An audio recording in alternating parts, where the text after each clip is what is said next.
you and I were at the top of local news, of syndicated programming. You had your own show where you hit people with chairs. I did Inside Edition, okay? And then I was at the beginning of cable at the Fox News Channel, and you came in a few years after. You were at Network News, so was I, okay? So we've done it all, and we were there at the top of the chart. I just want to set the stage here.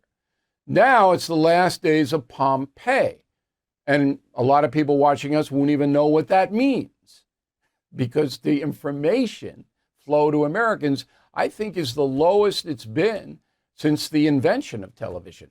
What say you?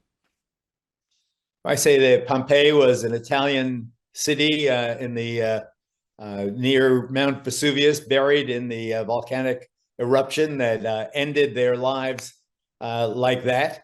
I don't think the erosion that you describe in cable news is quite that traumatic, but it is. I mean, the numbers don't lie.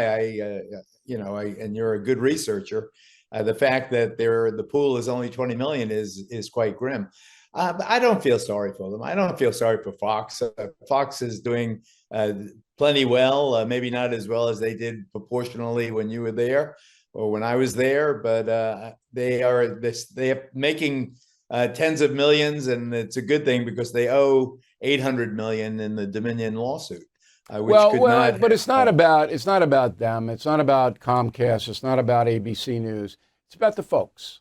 Yeah, I agree. All right. So the folks. But let me. I just want to say something about Hunter Biden, and you know this well, and I think the people listening know this too. You're only as happy as your unhappiest child.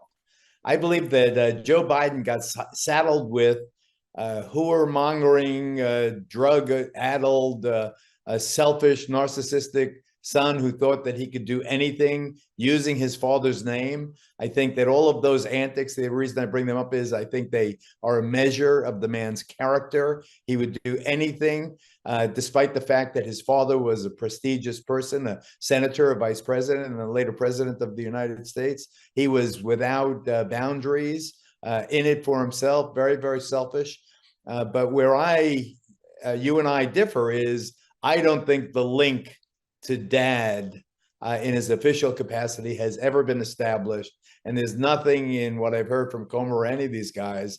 And I think that McCarthy was appropriate when he didn't, use. No, I said he was appropriate as well. But this being the 49th anniversary of Richard Nixon's resignation, you well know, it took almost 3 years to build the case against Nixon.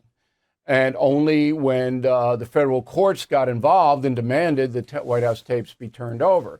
So you and a lot of other people say, well, Joe Biden is not, this investigation is really just beginning because the FBI and the Justice Department did nothing for 2.5 years. So you have that point that you make, it's an incomplete. If you were in my class, you get an incomplete, all right? Because the train is running, and it's running hard. Maybe, and I will tell you, Joe Biden is not going to beat this. He enabled his son, knowing his son was a grifter. Joe Biden enabled him and allowed him to do it. That is your prediction. That is your prediction. I think that's a fact at this point. You were careful to make that caveat that it was not fact-based, or it was your prediction based on the evidence that you. It is fact-based that Joe Biden enabled Hunter Biden to make all his money. That's fact-based. Well, let me make this. I believe, and you use the Richard Nixon comparison, which I applaud because I think it is very, very appropriate in this regard. What did Gerald Ford do vis-a-vis Richard Nixon after Nixon had resigned and gone in shame to California? What President Gerald Ford did was to pardon Richard Nixon for any and all offenses having to do with a cosmic pardon that cost Ford, I would argue, the election against Jimmy Carter because it was so unpopular. Not with me. I applauded it. I agree in a historical sense. In families, and I would like very much for we're wandering away from the crux of this story. Okay, but Joe Biden should pardon Donald Trump. That's my point. Okay, my point is that he should wield Let's see how that goes. Power he has to heal this He'll nation. never in a million years do that. Bill O'Reilly is back on TV and only on The First. No Spin News, every weeknight at 8 p.m. Eastern, only on The First.